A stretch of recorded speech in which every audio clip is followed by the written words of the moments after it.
Assalamualaikum warahmatullahi wabarakatuh.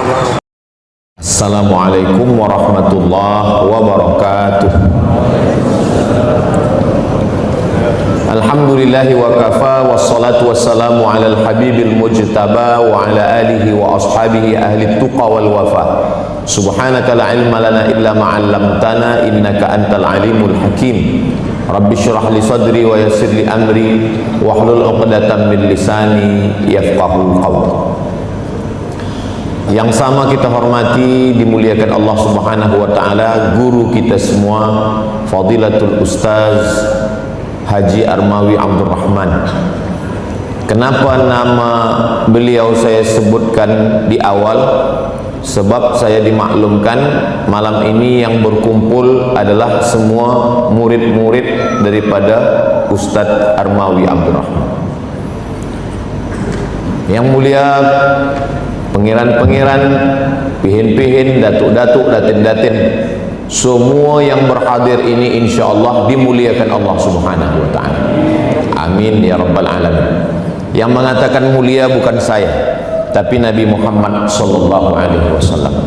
Khairukum, orang yang paling baik, paling elok, paling mulia di antara kamu, man ta'allamal qur'ana wa 'allamahu, orang yang belajar Al-Quran dan mengajarkan Al-Quran.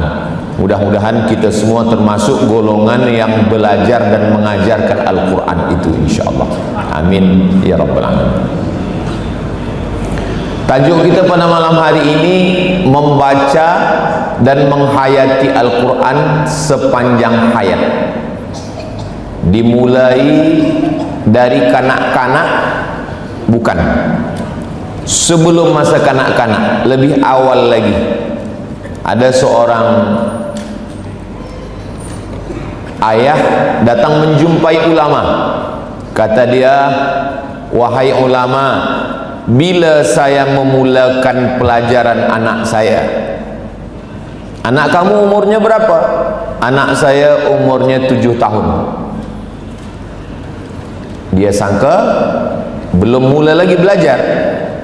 Bila saya mulakan belajar anak saya? Anak kamu 7 tahun. Kata dia, kamu sudah terlambat. Jadi bila memulakan pelajaran anak?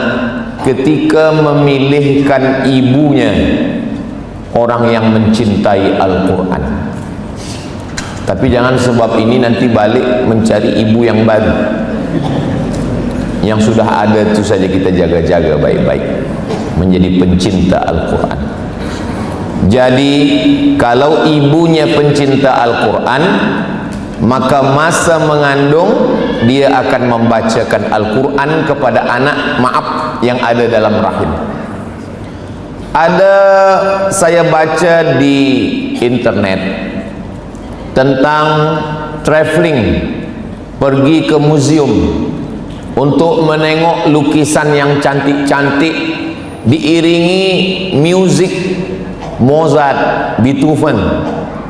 Jadi mata menengok lukisan yang cantik dan telinga menikmati suara musik klasik yang lama-lama.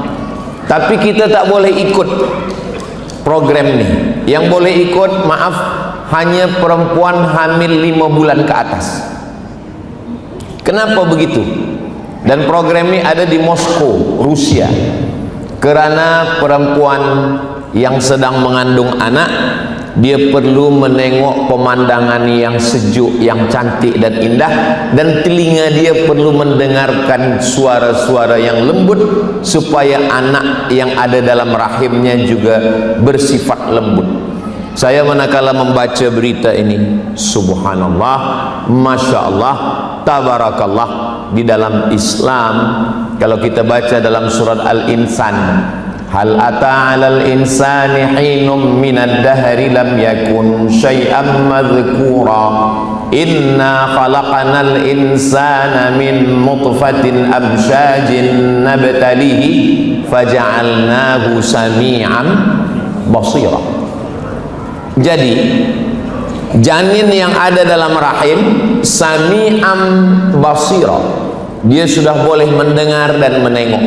Itulah kenapa orang Rusia, Soviet membawa perempuan yang hamil ini menengok lukisan memandang yang cantik, dan telinga mendengar suara musik Mozart, Beethoven, supaya hati anaknya tenang di dalam. Tapi orang Islam, dia tak perlu mendengarkan itu, cukup dia melantunkan ayat-ayat Al-Quran. Itulah kenapa zaman dulu bila ada seorang istri, suami membawa istri kepada tuan guru, tuan guru, ini istri saya mohon maaf sedang mengandung, agak-agaknya apalah yang sesuai amalan. Kata tuan guru, baca Al-Quran. Tapi dia tak sanggup sebab badan dia lemah, dia tak boleh baca Quran semua. Baca surat Yusuf. Maksud tuan guru, disuruh ibunya baca surat Yusuf supaya iman anaknya macam iman Nabi Yusuf. Digoda oleh Zulekha tapi dia tetap kuat. Rupanya suami dengan istri ini salah faham. Dia sangka dibaca surat Yusuf supaya budak tu handsome macam Nabi Yusuf. Bila lahir hitam, hitam-hitam setampuk manggis, walaupun hitam kupandang manis. Selepas baby lahir, komplain ke tuan guru, macam mana tuan guru, ini sudah dibacakan surat Yusuf, kenapa macam ini, tak handsome macam Nabi Yusuf? Kata tuan guru, suaminya mana? Ini. Ya samalah. Takkan suami hitam anak putih. Jadi sebenarnya ulama-ulama dulu itu lebih tajam firasatnya. Mereka tak tahu menau tentang medik, tentang janin, mereka tak tahu, tapi mereka menggunakan ayat-ayat Al-Quran. Ittaqu firasatal mu'min, takutlah pada firasat orang beriman. Fa innahu yanzuru binurillah, kerana dia memandang dengan pandangan Allah Subhanahu wa ta'ala. Jadi memulakan membaca bukan selepas bayi anak lahir, tapi manakala memilihkan ibu yang cinta kepada Al-Quran. Kalau masa bagi kita sudah berlalu, insya-Allah untuk anak menantu kita nanti, mudah-mudahan kita dapat menantu-menantu yang cinta kepada Al-Quran, insya-Allah. Nanti puan-puan yang akan ada menantu, insya-Allah kita akan buatkan tes Al-Quran. Nanti Ustaz Abdul Somad yang ikut menjadi tim selection. Kamu mau menjadi menantu, iya, suka pada Quran apa tidak? Kalau suka pada Quran, maka insya-Allah akan menjadi menantu yang solihah, insya-Allah. Amin ya rabbal alamin. Nah, selepas kita lalui satu episod, barulah kemudian dia melahirkan anak. Wa idza quri'al Qur'an, kalau Quran dibacakan, fastami'u lahu, dengar baik-baik, wa ansitu, diam, la'allakum turhamun. Belum membaca lagi, belum membaca, baru setakat mendengar saja. La'allakum turhamun, turun rahmat Allah Subhanahu wa ta'ala. Al-Quran dibacakan di bilik, turun rahmat di bilik. Al-Quran dibacakan di tempat niaga, turun rahmat. Al-Quran dibacakan di bas. Kita kalau naik bas, naik tren di Kaherah, maka kita mendengarkan suara lantunan Al-Quran. Sebaliknya di kampung saya, kalau ada suara Quran, itu maknanya ada orang meninggal. Kita biasa kalau Quran ini ada orang mati, padahal sebenarnya Al-Quran adalah, kalau perlu di mall pun bacaan yang kita dengar adalah bacaan Al-Quran, di kereta pun adalah Al-Quran. Kenapa? Karena berawal dari mendengar. Nikmat yang pertama dibagi Allah Subhanahu wa ta'ala, mendengar. Makanya bunyi ayatnya, innas sam'a wal basar, mendengar dulu baru memandang. Sami'an basira, mendengar dulu baru memandang. Dan nanti ketika di akhirat pun yang akan ditanya duluan adalah innas sam'a wal basar wal fuad, telinga, mata, hati, kullu ulaika kana anhu mas'ula, semua akan disoal, semua akan diminta tanggung jawab di hadapan Allah Subhanahu wa taala. Maka dengarkan Al-Quran dulu kalau nak mendengarkan Al-Quran, kita mesti datang ke tempat orang membaca Yasin, tempat tahlil. Sekarang alhamdulillah kita boleh mendengar suara sesiapa saja.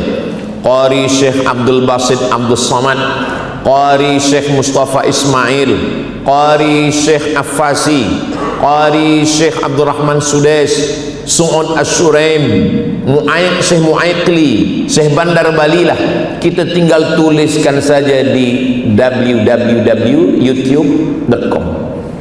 Bila ditulis situ YouTube, belum lagi cari qari, dah keluar Abdul Somad. Jangan lupa subscribe. Maknanya, kalau ada orang mengatakan dunia ini sudah mau kiamat Ustaz, banyak orang jahat, banyak buat dosa, banyak maksiat. Iya, banyak maksiat kalau yang kita cari maksiat. Tapi kalau yang kita cari qari, yang kita cari penghafaz Quran, maka dunia ini sebetulnya memang betul maksiat makin banyak, tapi perbuatan baik juga makin banyak. Jadi tergantung pribadi diri masing-masing. Nah, selepas kita pilih qari siapa yang kita suka, 30 juzuk. Syekh Khalil Al-Husari 30 juzuk. Ada qiraat Hafs an Asim, ada qiraat Warsh, ada qiraat Kumbul, ada qiraat Ibni Katsir, macam-macam qiraat apapun yang mau kita. Ada yang pakai tarannum, bayati, nahawan, sika, jaharka, ras, ada yang murattal. Apa yang kita suka, inilah kita dengarkan.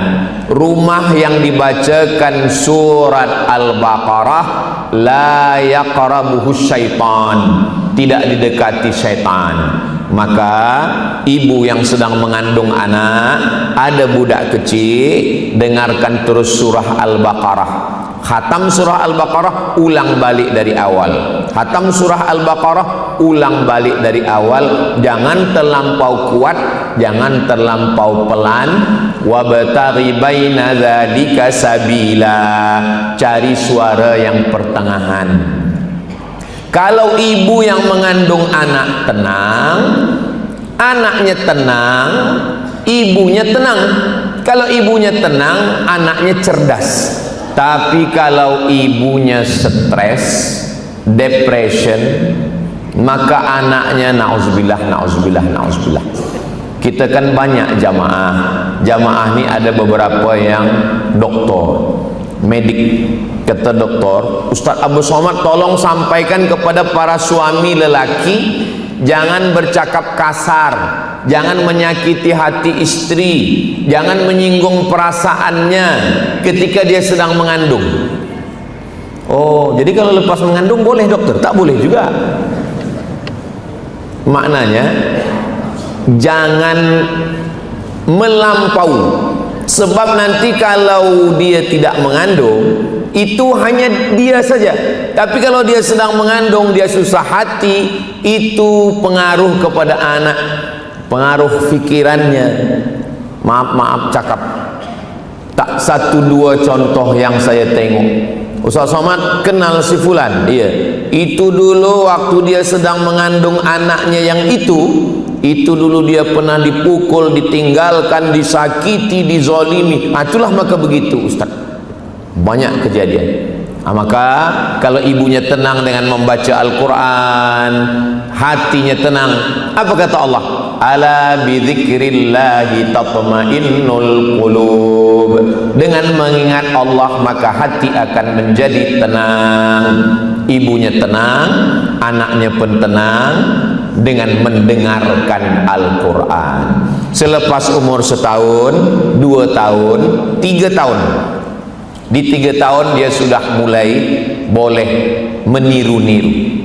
Qala inni abdullahi ataniyal kitaba wa ja'alani nabiyya. Saya ulang-ulang terus, nampaknya dia diam. Anak saya San, bulan Februari ini 3 tahun. Saya ulang beberapa kali, dia diam. Dalam hati saya, dia Dia ingat apa tidak nih? Tapi rupanya bila saya pergi, dia sendiri, dia ulang balik. Qala inni abdullahi ataniyal kitaba wa ja'alani nabiyya. Kenapa ayat itu yang Ustaz pilih? Supaya sekali dayung 2-3 pulau terlampaui. Ayatnya dapat, tauhidnya dapat. Qala inni abdullah. Nabi Isa berkata, saya adalah hamba Allah, bukan anak Allah. Wa ja'ala ataniyal kitab, saya diberi kitab Injil. Wa ja'alani nabiyya, dan Allah menjadikan saya sebagai nabi. Diulang-ulang 2-3 kali ulang, dia dapat. Selepas itu saya ambil, saya upload ke Instagram. Itulah yang ada dia baca ayat wa ja'alani nabiyya yang saya upload di Instagram. Yang belum follow, silakan follow. Apa maknanya? Supaya jangan kita bersedih hati bila tengok dia macam tak faham.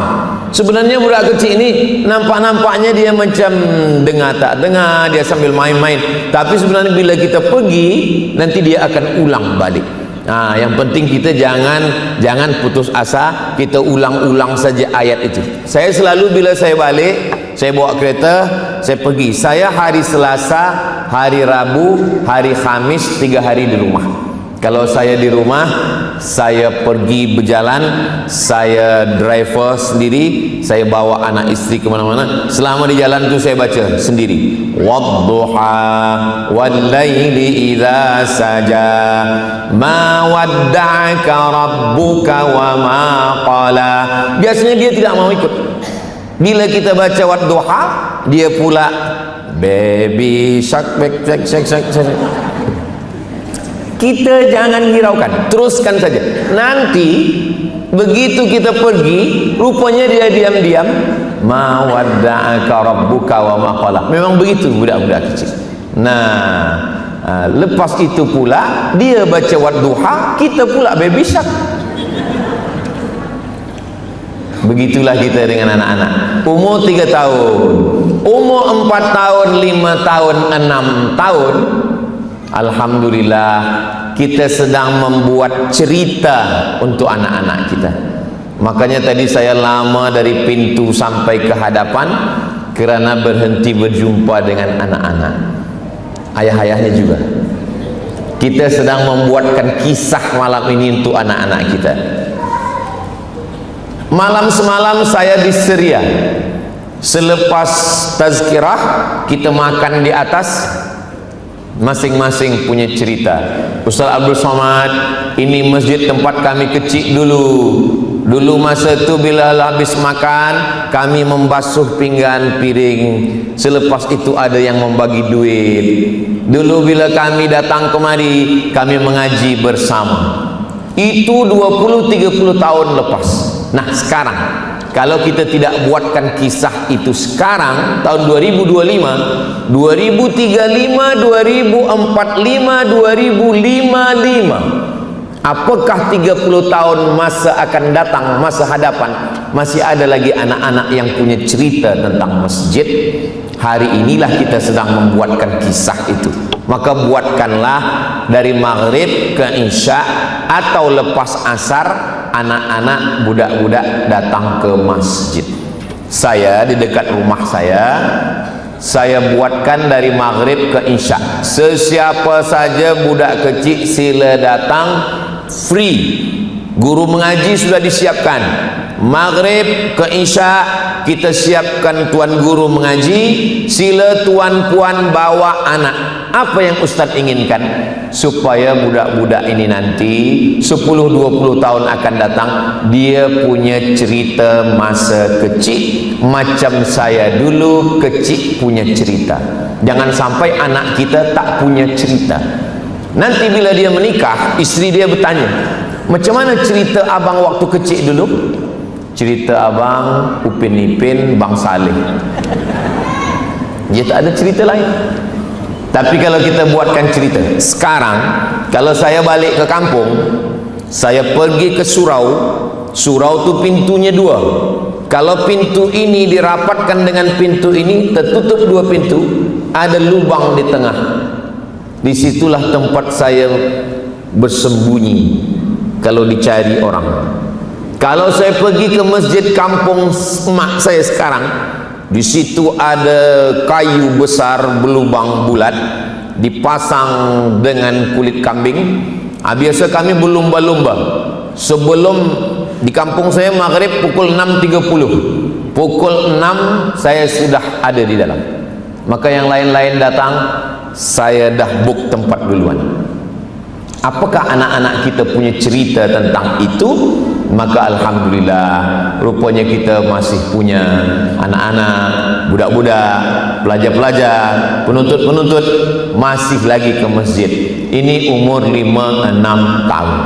Lalu kemudian orang tua, bapa, ibu, ayah mesti membawakan anak ke guru mengaji.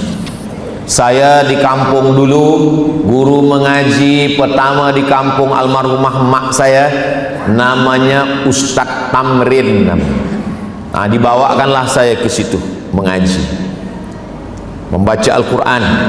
Kemudian pakcik emak saya namanya Syekh Muhammad Ali. Kata dia, bilang kau cuti sekolah, bawa Quran mengaji ke dia. Kita budak kecil tak paham. Datang, buka. Buka.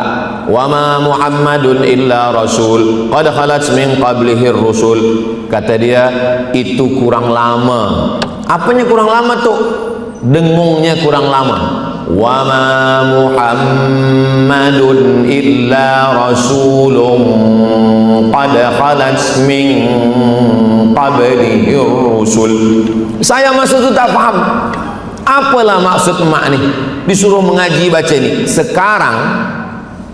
Sekarang kalau saya jadi imam, saya baca itu, memorize, fikiran saya, minda saya balik lagi ke masa saya kecil dulu, seakan-akan saya sedang berhadap-hadapan dengan syekh. Waktu itu saya ingat dia duduk di rumah dia pegang bantal, dia tak tengok Quran, dia dengar saja. Salah tuh, kurang lama lagi baca. Disitulah faham kita. Selepas saya umur 9 tahun, saya pindah. Jadi guru mengaji saya banyak. Selepas umur 9 tahun, tahun 1986, pindah dari kampung emak saya, lebih kurang 20 km, pergi ke kota. Di situ emak saya mencarikan lagi guru mengaji. Jadi pengaruh orang tua amat sangat kuat kepada anak. Itulah makna hadis Nabi, kullukum ra'in, setiap kamu pemimpin, wa kullukum mas'ulun ar-ra'iyatih, kamu akan ditanya tentang anak-anak kamu. Ma min mauludin illa yuladu 'alal fitrah, anak-anak ini lahir dalam keadaan fitrah. Fa abau, ayahnya, ibunya, yuhawidani, membuat anak jadi Yahudi, au yunassiranihi, membuat anak jadi Nasrani, au yumajjisanihi, membuat anak jadi Majusi. Itu adalah ayah dan ibunya. Saya alhamdulillah bersyukur kepada Allah, ayah saya mencari nafkah, emak saya suka menyerahkan saya ke guru mengaji. Sampai saya di kota, di situ ada pondok tempat mengaji Al-Quran, khas tahfiz Al-Quran. Bukan macam sekarang. Sekarang ini banyak merata-rata tahfiz Quran, tahfiz Quran, tahfiz Quran. Di masa itu, satu kawasan itu hanya pondok ini sajalah yang ada tahfiz Quran.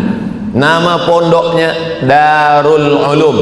Dar artinya rumah, ulum artinya ilmu, rumah ilmu-ilmu. Yang mengajar Al-Quran di situ adalah seorang ustaz yang johan musabaqah tahfiz Quran di Makkah Al-Mukarramah, namanya Ustaz Armawi Abdurrahman. Disitulah saya diserahkan emak saya. Dibawa emak saya pulut kuning. Orang Melayu kebesarannya kalau udah pulut kuning, itu udah hebat betul. Tak ada lagi di atas pulut kuning. Pulut kuning dibagi dengan kelapa dengan gula merah di atas. Masa itu ayam payah. Zaman itu orang makan ayam 2 gendang. Kalau tak dia sakit, ayam tu sakit. Diletakkan pulut kuning pakai kelapa dengan gula merah. dia serahkanlah kepada ustaz tadi. Ustaz, ini anak saya, waktu itu umur saya 9 tahun. Ini anak saya namanya Abdul Somad, ajarlah dia mengaji. Menurut tradisi orang Melayu, kalau sudah diserahkan pakai pulut kuning, itu bukan menjadi murid, tapi menjadi anak. Baru saya pahamnya sekarang. Kalau sudah jadi anak, free, tak berbayar. Memang mak saya ini smart, pandai dia. Jadi semua murid-murid mengaji di masjid. Nanti panjang umur, sehat badan, nanti kita akan buat tour, kita akan jalan ke pesantren Darul Ulum itu nanti insyaallah. Semua penuntut-penuntut, pelajar-pelajar, mereka mengaji di atas aras 2, aras 1, aras 2 masjid Darul Ulum. Tapi saya tidak mengaji di atas. Saya dibawa ke rumah. Sebab apa?